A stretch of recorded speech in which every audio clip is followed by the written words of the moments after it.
Hello, everyone. Welcome to another Ask Wrexham podcast in which we look to answer your questions to the best of our ability. Remember, you can get in touch with us using the hashtag Ask Wrexham. That's the hashtag ASKWXM on Blue Sky or Twitter. And we can have a look at what we can see and pick some out for this podcast. Although, of course, remember as well that the primary purpose of the hashtag is to get in touch with us on match day. So if you have any questions to throw at us during Wrexham matches while we're commentating on the stream, please don't be shy. Okay, let's get cracking with our first tweet. Ran, hi Ran, saying, absolutely love the feeling of seeing Chomp out there. Can we keep him as we go up, please? Knock on wood. At this point, a Chomp sighting triggers my nostalgia centre. Yeah, Mark Howard has been really a mainstay for us this season, hasn't he? We've had to fall on him twice, and I mean, it's fantastic, isn't it? The way that he keeps himself ready. I know that sounds obvious, but I'm thinking of David James, very famous English goalkeeper, who came on as a substitute for England in Sweden and had a nightmare. I'm pretty sure that was the game when Ibrahimovic scored an overhead kick from 40 yards out past him. And afterwards, he said it was because he was on the bench, but he wasn't ready. He'd spent the previous night up in his hotel room playing on his PlayStation and just wasn't mentally prepared for coming on. Well, you won't get that with Mark Howard, will you? Because, I mean, it's not easy for any substitute necessarily to come in and get the rhythm of the game. With a goalkeeper in particular, you can get caught pretty cold if you come on during a match. But Howard, I mean, fair play to him, is such a good professional, such a good example. And when required, yeah, he's done ever so well coming in for us, hasn't he? Unflappable in goal. And so, yeah, the second part of what you're saying, Gran, do you think we can keep hold of him? Well, I think to a great extent that's going to be down to him, isn't it? I mean, he started this season as a number 3, so he was happy with that. He's obviously happy with the goalkeeping unit. Just listen to Yours, Mine, Away, his excellent podcast on goalkeeping. And he loves that camaraderie, doesn't he? That team ethic that the goalkeepers have. And he really brings out beautifully how goalkeepers work together. And so, yeah, he does he seems happy at the start of the season to do that. If he wants to keep playing and he's still happy with that situation, then who knows? Maybe we'll keep hold of him. Because let's be honest, I mean, he's not showing signs of being completely over the hill. And as a third choice keeper, Championship or League One, he's clearly well up to the job. So, well, we should certainly, no matter how long it lasts, I think, relish the fact that we've got such an excellent professional on our books who is able to do such a brilliant job for us. Now, next one, Jenny Lightning. It's a nice one, this. There are so many complications with international clearance and transfer windows. And so she asks, do players need international clearance every time they switch countries, or can they go to their home country without one? For example, a Welshman goes to England from Wrexham means international clearance is needed, but a Welshman going to Wrexham from England equals not needed. No, I'm afraid not. It's a nice idea, but it's purely about which country your club is in when you leave it and which club you're going to. It's nothing to do with your nationality. Okay, let's broaden this out a little bit, shall we? If you're playing for Paris Saint-Germain and you want to sign for Ajax, you're going from France to the Netherlands. Doesn't matter what your nationality is, whether you're French or Dutch, you have to get international clearance, because international clearance is all about the player's registration between one club and another. Which club owns that registration? So nationality has nothing to do with it. The reason I went into Europe to explain that, and although it applies throughout the world, so if you're in Uruguay and you want to go to Brazil, it'll be exactly the same. The reason I went outside of Britain, then, should I say, is that, of course, the UK is, in political and geopolitical terms, a country. My passport says UK. It does not say Welsh. Now, obviously in football, that's not the case. There are 4 separate countries in the UK for footballing purposes. So, yeah, it's an exchange from one FA, if you like, to another. So the fact that you are in England and move to Wales, like Sam Smith did and J. Rodriguez, means you've got to get international clearance, even though we play in the same league, because we come under the jurisdiction of the Welsh FA. It doesn't matter. If that player was Welsh, they would still need international clearance, I'm afraid. So, nice try, but there's no loophole there. But I admire you for asking and seeing if you can't just test that out a little bit. But yeah, no loophole, I'm afraid. So we're stuck with getting international clearance every time, which of course is not something other clubs have to do. And I mentioned it to Andy Morrell, I think, at Port, where was it? Last home game, I think, when we had to... We brought in Andy Bishop on a month's loan, but by the time we finally got international clearance, he could only play a couple of games because it ate up like a week and a half of his 4-week loan. Just getting the clearance. It does seem quite random. Oh dear, it's complicated. So, next up, Vic Schultz. Can you give us a bit more info on some of the players on our side that we don't see as often? A few names I don't know, and that message Vic sent, although I failed to see it at the time, was during the Port Vale match. So let's have a little look at some of those players who were in that game, perhaps, or weren't in that game, but are certainly in the first team squad, who maybe a lot of people might not completely recognise. Well, I mean, first things first, of course, there's the youth players. So Harry Ashfield was outstanding at Vale Park, wasn't he? Had a tremendous game and scored his first professional goal for us. Now, Harry, of course, is like I said, a youth player and has come through the ranks. We've seen other players... pardon me. We've seen other players come through the youth team this season, some of whom have gone off on loan, like Callum Edwards. Aaron James has gone off on loan. He's come through the youth system and he's had a cracking time of it in the Virtue Trophy, the Bristol Street Motors Trophy, as was. So these are young players coming through. Harry Dean's another one who were youth prospects from within Wrexham, coming through the same route that Max Cleworth came through. Then, of course, you've got some other players. We didn't play in that game in particular, but Josh Adam, who is a young player that we were able to bring in after the summer transfer window because he's under that age line, which means he doesn't have to be registered. And he's had a couple of games in the Virtue Trophy as well. And looks like a neat, tidy midfield player. He's come from Manchester City, so obviously he's got the bona fides. It's just he hasn't got much experience, so Wrexham would want to sort of bring that through a little bit more. I mean, other players that have been sort of involved in the first team that maybe might not have been so recognisable in that match. Well, on the bench was Luke McNicholas, of course, and Luke came to us at the start of last season, Northern Irish player.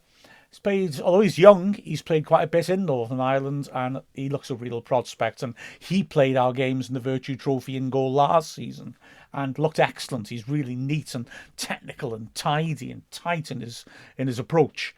We loaned him out to Rochdale this season and he was playing regularly in the National League till he got an injury, unfortunately. By all accounts, he was doing well. So, let's hope that he's fit now and will spend the rest of the season with us. And yeah, let's hope that he's gained a bit from that spell at Rochdale. Okie doke, let's have a look at the next one then, shall we? And it's Vic again. And this is an interesting one for me, and I'm not sure I can give the full answer, but I can try. Big question for me. Is there a reason the videos of games on IFollow don't have the commentary? Also, is there a reason why some games have the full commentary available on places like SoundCloud, but others don't? I often want to watch them again, but can't. Right, well, the IFollow one is the bit that I'm not 100% sure on, I'll be honest. But as I understand it, quite a lot of the stuff's automated by iFollow, and it kind of depends on what gets picked up. I'm speculating a little bit on that one. I can answer directly the question about SoundCloud because I upload those, and it often depends. Oh gosh, I've got to make a confession here. Sometimes I forget. I'm a bad man. I'm sorry. I'll try to keep remembering.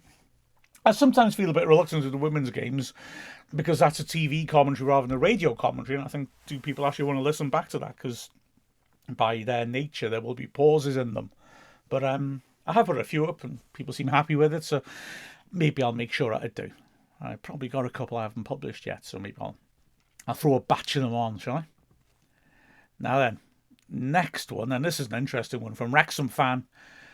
With this season being more challenging than last, what have we learned to apply next season? Well, I'm gonna put a condition on this answer first. Depends what happens this season. The lessons you learn for staying in League One will be different from the lessons you learn from moving up to the Championship. Let's say we don't go up first, because I think that's going to give us more to talk about. If we don't go up, for me, the big thing I've really learned is we don't need to be scared of the top end of League One. I mean, we've just come straight in and immediately imposed ourselves. So, yeah, for me, that is a big plus. It doesn't feel like this is a flash in the pan. This feels like, we've been saying this for a couple of years, haven't we? Parkinson, when he came in the National League, was clearly recruiting players from 2 leagues higher up. He was recruiting good League One players to play in the National League, and he added to that squad, improved that squad when we went up. So it does make logical sense that we've landed in League One. We've hit the ground running because these players are players who've proven themselves. I mean, to give an example of 2 players who've just left us, Anthony Ford and James Jones are squeezed out the squad now because we keep bringing in higher and higher caliber players. They've done nothing wrong. It's just that we keep bringing in very good players, and so something has to give. Not only have they done nothing wrong, they both are well-established League One players. So, we're bringing in these League One quality players, but still gratifying to hit League One and then find, oh yeah, we're right up there, because that's where we should be. So I guess a key thing maybe we've learned in that regard is trust Parkinson, trust the transfer system, and the transfer system that we apply, should I say, because they do look very deeply using scouting, using data into the players. They look very closely as to how they'll fit into the system. Parkinson is very eager to get a handle on them as a person as well, and trust that because it's worked exceptionally well. Obviously, there have to be tweaks. There's a difference between getting up from the National League and getting up from League One, obviously. But I think one of the main things I think we all need to learn is have faith in this. We have owners who are committed to getting us as high up as you can. We've got a manager and his coaching staff who are really high level, who are achieving results, both short-term and long-term, and therefore trust this system. A lot of people coming in at the start of this season saying they'll be happy for consolidation. A lot of people at the moment seem to be saying they're scared of going up because the Championship's a big jump. Well, do you just want us to stay in League One forever? No, the club does. So, embrace this. It's quite ironic, actually, when I was younger, and I never bought this, but often fans would say, oh, the club doesn't want to get promoted, or it costs too much money to go to a higher division or different things. And I never agreed with that. I mean, okay, maybe sometimes they could have invested and didn't. But, I don't think for a second the motive was don't go up. The moment you go up, your investment's worth more, isn't it? You're getting bigger crowds, you've got bigger sponsorship deals. These days, bigger TV deals. It's quite hard, unless you're running a club as some sort of weird money laundering exercise. Careful what I say. That has happened to clubs occasionally, but not us. Then why would you not want to be more successful? Why would you not want to go on and do better? It makes no sense. And now, weirdly, we have fans saying this when the club clearly is laser focused on getting as high up at the EFL as possible. I don't know. It's a bit of a strange one. What else have we learned? And what have we learned if we go up? I don't know if I can answer that really. I think it's if we stay down, what can we learn about League One? I would look elsewhere, perhaps, what we could learn if we go up in terms of, well, the fact that clubs like Ipswich and Luton have gone straight through into the Premier League. But then that is a very difficult thing to pull off without damage. Well, say damage, on the pitch damage. I mean, look at, okay, Southampton manager loses his job because he got him promoted and then they couldn't cope in Premier League. If he lost in the playoffs, he'd probably still be in a job. Ironic, but true. So whether there's something we can learn from that. When I say about damage, obviously financially not, and some clubs basically just yo-yo for a bit because they get so much money from 1 year in the Premier League and then their parachute payments that they're able to bounce back, and I guess they accrue enough over a few years to really be able to establish themselves on a firm footing. But I think if we look at teams like Nottingham Forest and Bournemouth, I think we're going to have a good close look at exactly how they've done it. Trouble is, there's no one-size-fits-all solutions. Maybe that's the other thing about learning something. Situations are all different. I mean, Bournemouth established themselves by spending extremely astutely. Look at the players they bring in. They're a bit like Brighton and Brentford's. They're like Parkinson. They get a lot of bang for their buck. They bring in players who really perform for them, and certainly in terms of the sort of fees they're paying for them, overperform. But then Forest actually are the opposite, aren't they? You recall back, Forest, when they came up, immediately brought in over 20 players. I mean, it was madness.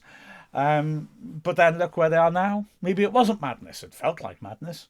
But this crazy revolving door approach eventually has settled down into something that looks sustainable. So maybe the big lesson we should learn is there are no lessons to learn.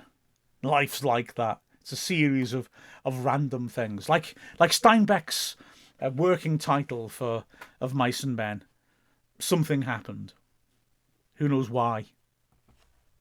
I did the who knows why, just so you know. Chris Malika on the Port Vale game said, how come there's no fans at the game? Jarvis said, because I'd shouted oi shift at them all. I did the last time we played them. Yeah, that's true. And the crowd was down. Did I take 200 Port Vale fans off the attendance? Only they can know that. No, it was quite simply, Chris, that, I mean, as we've talked about previously, that the Virtue Trophy doesn't get big crowds, never has done. Since the takeover, we've been getting the biggest crowds ever in the history of that tournament, which shows some 7,000 when we played in it the first time last season. And that's absurd. That's absurd. So that's a hell of a crowd. So, yeah, it doesn't attract people until the very late stages, frankly. Day out at Wembley will bring people in. But that game wasn't empty. It was just they only opened one stand. So you couldn't see fans. Well, no, they opened two stands. One for Port Vale fans, and that was on the side of the camera, so you couldn't see them. And one stand for the Wrexham fans. So they were the only ones you could see. The other two stands, as in the time we played Port Vale in the group stage, were empty. So that's the reason. Right, next up. Liquid Nicola asks, and this is the under-19s women's game that was played last Friday, and Wrexham under-19s beat TNS 3-0. It was brilliant. And Nicola asks, hi Mark, is Ryan Barnett's sister, playing for Wrexham? If so, are there any other records of siblings playing for Wrexham, either the women's team or men's team academy? Right, well, yes, she was. And ironically, Ryan being a right wing-back, she was playing as a left-sided centre-back. Played very well, in fact. Really comfortable on the ball. Quick, surprisingly enough. Wonder where, that comes from. Yeah, they're both quick. And she looks really good. Like I say, she's still a young prospect. She hasn't played in the first team yet. But that would be fascinating, wouldn't it? I mean, we've had Mia, of course, play for the women's team, with her dad's playing for the men's team. But you said specifically siblings. Now, I think I've got an exhaustive list of all the siblings. They're all in the men's team. Remember, the women's team, in terms of their records, officially were formed in 2018 when it became a fully incorporated part of the club. So there's not that long. So I may have, someone may have escaped my notice, probably somebody obvious, but I can't think of a brother-sister combination in the men's and women's team. However, there are a few for the men's teams. So, for example, club legend Joey Jones, absolute hero, came through in the 70s, left us for Liverpool, won the European Cup, came back to Wrexham, then went to Chelsea, Huddersfield, then came back to Wrexham again to finish his career. Lots of caps for Wales, absolute legendary bloke. Every time I interview the past players for the Final Whistle Weekly, they always, without me even asking them to, volunteer how wonderful a guy Joey is. Now, his brother Frankie was also a defender, and he played a bit for us when we were in the Championship, and actually came back briefly as well later too. And he was also, like Joey, a no-nonsense centre-back, also like Joey, an absolutely lovely guy with a great sense of humour. So Frankie was a good player. He played a few games for us. If we'd been a worse team, he'd have played more, quite frankly, but he came into us, came through the youth system when we were at the highest point you've ever been, which is sort of unfortunate for him. I always remember he had a weird sort of hitch kick clearance. I think it was because he liked using one foot particularly. So if the ball was in the air dropping on the wrong foot, he had this really interesting sort of hitch kick technique where he'd sort of jump up in the air to get the right foot underneath it and then volley it clear. Oh, Frankie. Okay, other brothers. How about Jim and Jeff Whitley? Now, Jim came to Wrexham at the start of the 21st century. Both of them Northern Irish internationals. Both of them came through the Man City youth setup, and both of them played plenty of games for Man City. Jim was an excellent servant for us. He came in, he could play either defensive midfield, and he played there when we got promoted in 2003. A really steady, good reader of the game, good user of the ball. And then when we sold the Edwardses, Paul and Carlos, our two wing backs, Jim then started playing on the right as a wing back. He often, usually I think I'd say his main position for Man City was right back. So right wing back he plays, and he's a very, again, safe pair of hands, good quality player. Didn't tend to waste the ball, very sound defensively, a fine player for us. If I remember correctly, should have checked this beforehand, I think he played exactly 199 games for us, so a really good servant for us. Jeff was more of a creative player. He came to us on loan and looked sensational. It was only a short loan. You could have short loans then, not just between the windows like you do now. And then he came back to us permanently when we were fighting against relegation from League Two. And he had some important interventions to make in that as well. Ultimately, we stayed up, but he left at the end of that season. Going back to the 50s, Peter Jackson was appointed manager of Wrexham, and he brought his two sons in with him. And weirdly, they both played the same number of games for Wrexham. They didn't last that long. Peter Jackson went to Bradford City, took them both with him, and they actually both had much more significant careers with Bradford City. So a couple of players there whose, let's be honest, their careers were inextricably linked to each other and their dad. But the fact that they played so much for Bradford shows that it wasn't just nepotism that got them the chance. More recently, in the National League, we had Mark Williams, who was... Well, he played in the Football League, actually, as I did Mike, I beg your pardon, his brother, just before we went down. Mark was an excellent striker, little striker, low centre of gravity, as the cliche goes, and he made an amazing impact in our first season in National League. Looked like he might fire us straight back up to the Football League. He was excellent. He had a terrific run of goal scoring. He made a really good partnership with Jeff Louis up front, who was a big centre forward. Until Williams, in an innocuous, well, was it even a challenge? He was chasing the back bars, broke a bone in his foot and was out for the rest of the season. And Louis, you immediately saw how much Louis needed Mark Williams because his influence faded as well. Williams was flying. He got to around 20 goals, then was out for the season, and we fell apart. Williams did come back, never got that form again up front, sadly. Played a bit in attacking midfield and was a good player there. But yeah, sadly, that injury really seemed to be a pivotal point for him. His brother Mike played at left back at first, then at centre back. Really good defender, bit of pace about him, good passer of the ball, and he also played for a few seasons in the early days of the National League. Couple of really good players for us in those years. And then, of course, slightly later than that, Connor Jennings and James Jennings. Connor Jennings comes to us, well, having already destroyed us once. He was on loan at Macclesfield, scored a hat-trick past us. We bring him in 2014 as a striker alongside Louis Moult, an excellent-looking combination. And Jennings certainly played his part. But maybe he was better the following season when Gary Mills converted him into a centre midfielder and made him captain. Really good player, Connor Jennings, really good all-rounder. He came up against us a number of times as well, but a quality striker, quality creative attacking midfielder as well, and a player who always threw himself into the challenge, as did his brother, who came afterwards, James Jennings, terrific left back, full of spirit and heart, would drive forwards and get goals as well, scored a wonderful free kick at Harrogate, but he'd get forwards and open play and score a really shrewd signing. Two top blokes, top players, and players who not only had quality, but were terrifically committed to the cause. And I can't talk about brothers, of course, without finishing with the Robertses. Neil Roberts, of course, well known, Mia's dad. Really strong striker, brilliant with his back to goal, was really good at bringing players in, and was a good finisher as well, to the extent that ultimately he earned a move to a higher division. He came back near the end of his career and was an outstanding captain for us when we were in terrible trouble. We were fighting against relegation, like I said, with the Jeff Whitley's era, to the National League. He was superb. He was our skipper.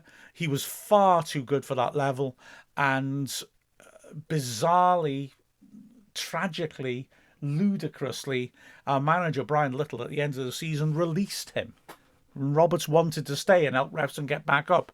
Roberts was then the only player of the season ever to then be released. Astonishing decision, which I don't care what reason I might or might not hear. It was nonsense. Roberts, the club through and through, totally committed.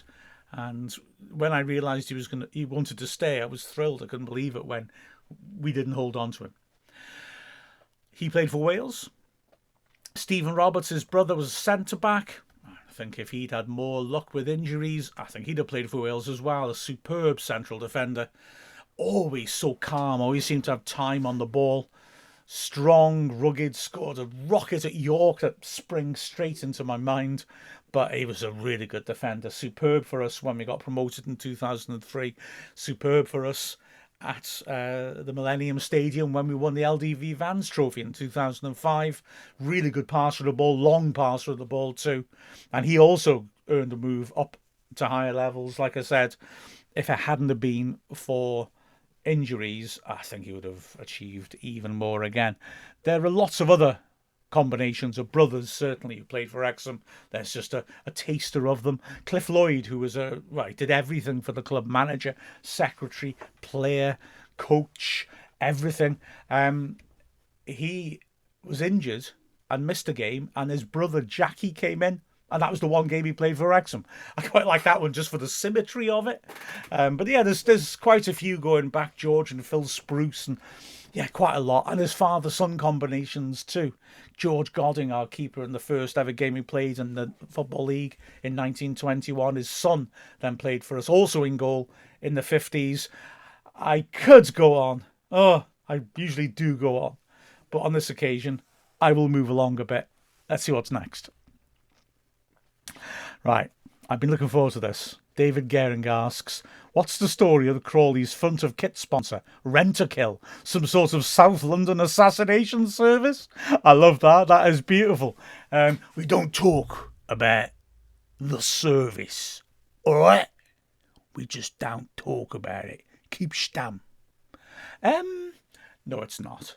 In fact, Rent-A-Kill's a big international company, and I think you're in the States, Dave. They operate in America as well. They are pest disposal. What's the word? Pest, not pest, pest removal? Pest offing? I don't know. It's like a Fat Tony in The Simpsons. Do you want me to kill him gangland style or execution style? With a rat, obviously, you know. Listen to your heart, says Joe Mantegna. So, yeah, weird and slightly intimidating name. But, oh my word, thank you for opening the box for me to talk about weird sponsors. I'm sorry. I'm going to indulge myself now. Right, if you're listening to this, you can see the pictures on video. I'll have to put up a slideshow, okay? But, right, firstly, the first thing that came to my head when I read that question was Scarborough in the 80s had a shirt which was banned. The Football League stopped them from wearing it. Sponsored by Black Death Vodka. Sounds delicious, doesn't it? So they wore it, but it was banned. They still sell them now. So you can still buy them. Black Death Vodka, and underneath the strapline, drink in peace. Nice.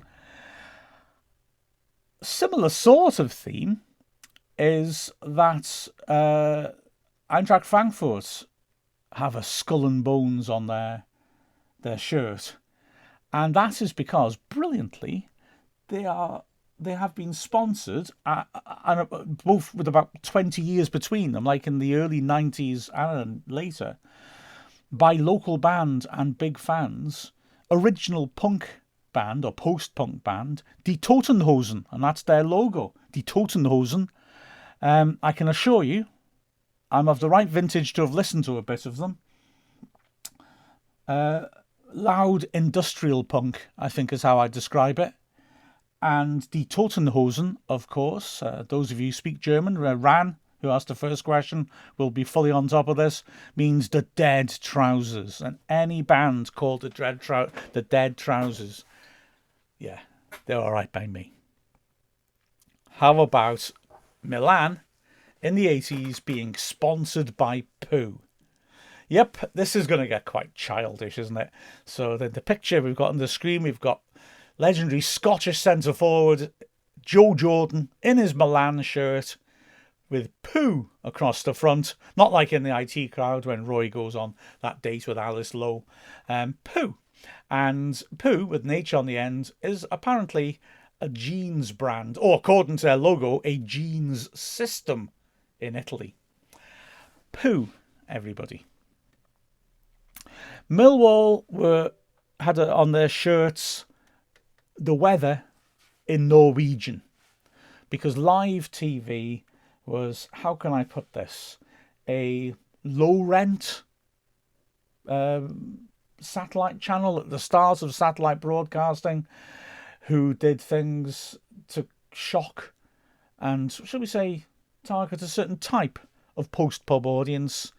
So one of the two famous things they did was topless darts, yeah, and this, the weather in Norwegian, where basically, well, it does what it says on the shirt. They read the weather in Norwegian. It was all a bit tongue-in-cheek, shall we say. Now then, Getafe, the Spanish team on the outskirts of Madrid, they pulled off a beauty in the 90s. They were sponsored by Burger King. So on the front, they had the Burger King logo, which actually worked quite well. The blue trim on the edge of the Burger King logo is the same colour as Getafe's sort of quite darkish blue shirts. But the real genius was that on the inside of the shirt on the front is a picture of the character that was then used in the adverts as the Burger King. And it was upside down. So if you celebrated by putting your shirt over your head, it looked like you had the Burger King's head instead of your head. Genius or stupidity? It's a fine line, friends. Just on a slightly more prosaic level, I just like that Cardiff is sponsored by Ken Thorne World of Cars. Good old Ken. He had a lot of cars. And also one I always just stick in my mind was Rochdale. And if you're looking at it, just look at the quality of that shirt. Look at the build. But they had this ugly square, white square in the middle of their shirt with a badly drawn watering can and squeezed in. And I think that's a key part of the aesthetic. It is really squeezed in. It's uneven and looks like they've tried to put far too many letters into it.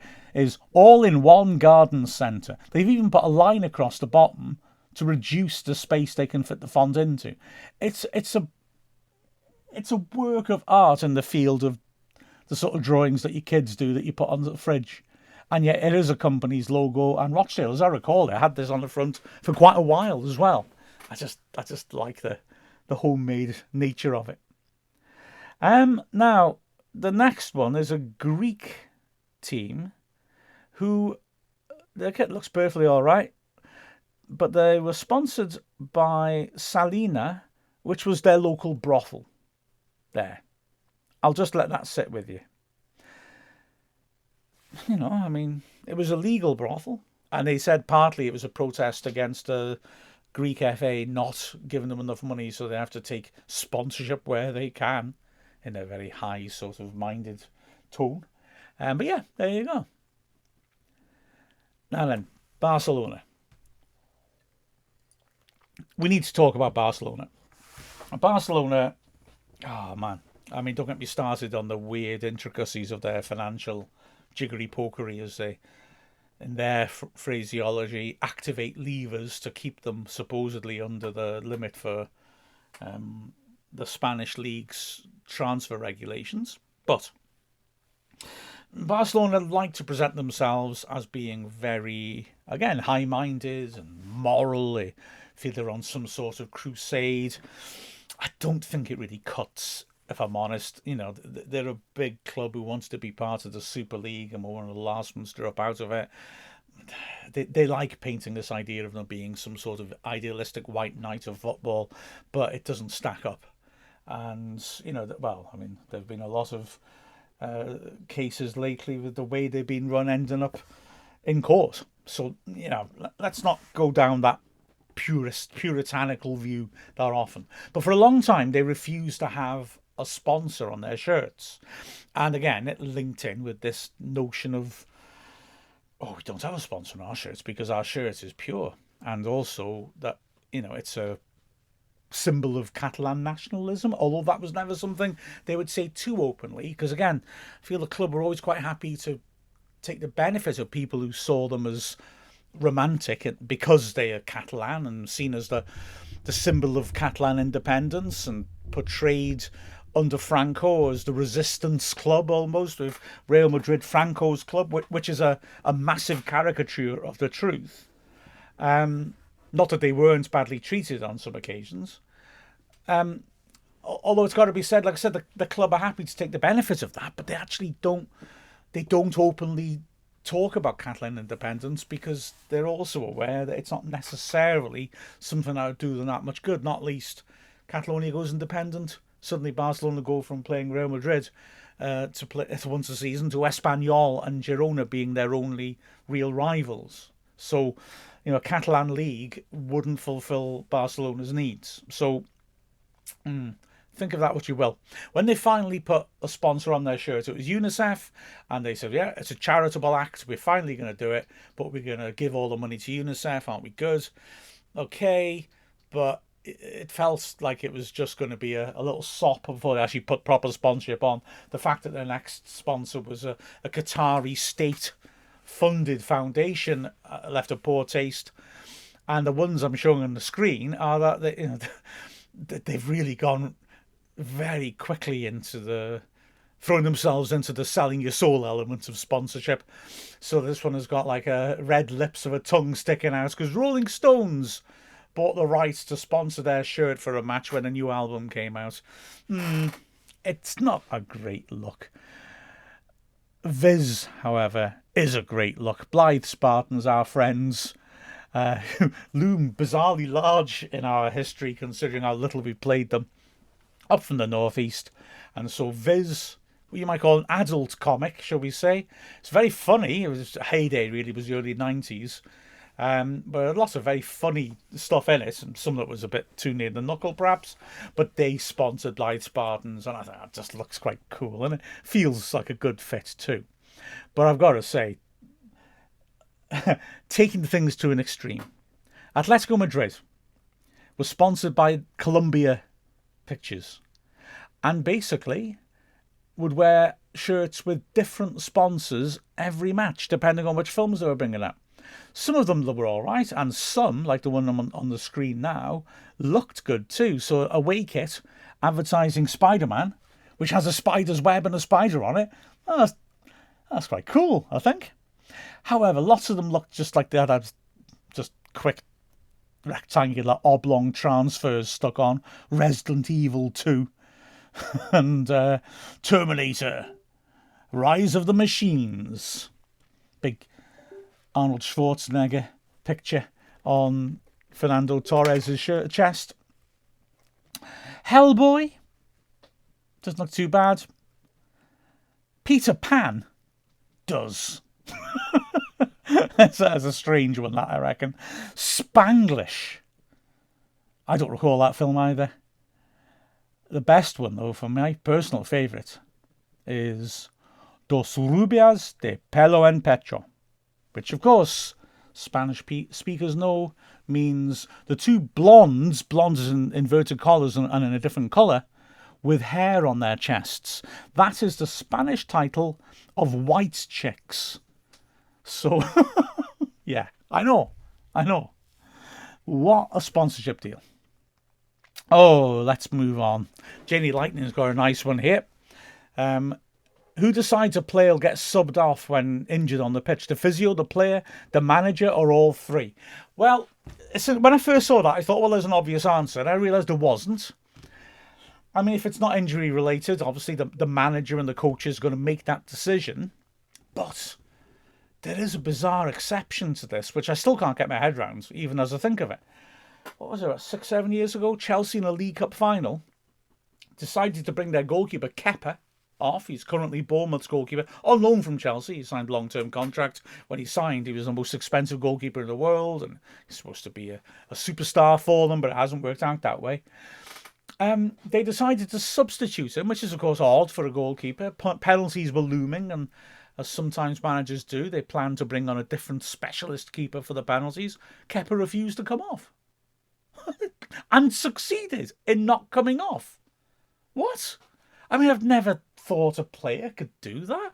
Once the manager has said you're coming off, they put the board up, that's that. They've done the paperwork. He refused to come off, and so after a lengthy hiatus, he stayed on the pitch and they carried on. It was just remarkable. So I guess I can't say it's the manager's, but I would say apart from that one case, the manager will decide. Obviously, if it's an injury, the physio will say, and you would hope that managers would take a physio's word on it, although there are times I think a manager desperate for a player to carry on and might not have the interest in the player's health held as highly as his interest in the result. And the player themselves, I mean, they can do. It really depends on the relationship between the player and the coach. I remember Wrexham playing a game at Chester, famous game in 97 when Carl Connolly scores 2 wonderful goals and we win 2-0. The one wonderful goal and the other one's straightforward, but it's still wonderful because it's against Chester. That Brian Carey felt a twinge and told the bench, and they removed him straight away because Carey was a sensible pro and he knew that what he was feeling was the beginnings of a muscle injury, and that if he carried on he'd be out for weeks, and if he came off he'd have a chance to actually deal with it. And so they like I say, a wise head, an experienced player and a sensible bloke. So when Brian Flynn saw that was happening, he brought him straight off and Wrexham won, and Carey didn't pick up a serious injury. So, there can be lots of different circumstances. That Kepa one is really the only one where you'd say the manager doesn't get that final say-so, I would argue, though. Podders 1981 says, I think the FAW needs to do something about the under 19 North League only having 4 teams playing half the games compared to under 19 South. Can't be good for development. Maybe a dual registration with other teams, so if there's no under 19 game, they still have a game that weekend. Well, they have to play each other more than twice to try and make up the fixtures, but you're 100% right. It's not a very healthy situation. I like the dual registration idea. I like that idea that you can go to play for other clubs. It does happen in the men's game, lower down the ladder. In fact, strictly speaking, we could buy players outside the window on dual registration. Strictly speaking, a team could loan a player out and bring him back for the Virtue Trophy, strictly speaking. But yeah, that's a very interesting idea. And certainly, I mean, players need experience. Women's football in Wales is still at a fairly sort of nascent point in its development, and anything which can help to boost that development, I think, should be grabbed hold of with open arms. And out of the box thinking like that, I think, is the sort of thing that we need to try to accelerate things. I agree completely. And then I think this is the last one. John Craig asks, what's the limit on salaries for women players in the Adran Premier? Ruby Slippers replied, and I don't understand what this is. Are they allowed to supplement with Ko-Fi or Venmo? I don't know what that means. I shouldn't have read it. And John replies, or do like colleges here did before. NIL? NIL? Oh, I know nothing about American football. Congratulations, Philadelphia, though. Go Eagles. Go Birds. And find the players jobs of supporters companies. Don't think, as far as I'm aware, there's no upper limit, and I don't. Oh, hang on, I was going to say that I'm sure that wouldn't be legal under European law, and I remembered. Oh yeah, Brexit. But no, there's no. I don't think there's any upper limits at all. Surely, I don't see how that would be enforceable, really. But having said that, I mean, it seems that being semi-professional is enforceable. Jobs with companies, well-meaning companies, I think is perfectly feasible, but I'm not aware of Wrexham doing that. But yeah, it's perfectly feasible, and I reckon that is it. Yes, it is. So, thank you very much for joining me again. That was great fun. I like doing these podcasts. They're a laugh. Keep the questions pouring in on the hashtag ASKWXM, Ask Wrexham on Blue Sky and Twitter. And with that, I am Mark Griffiths from Wrexham AFC. Good night.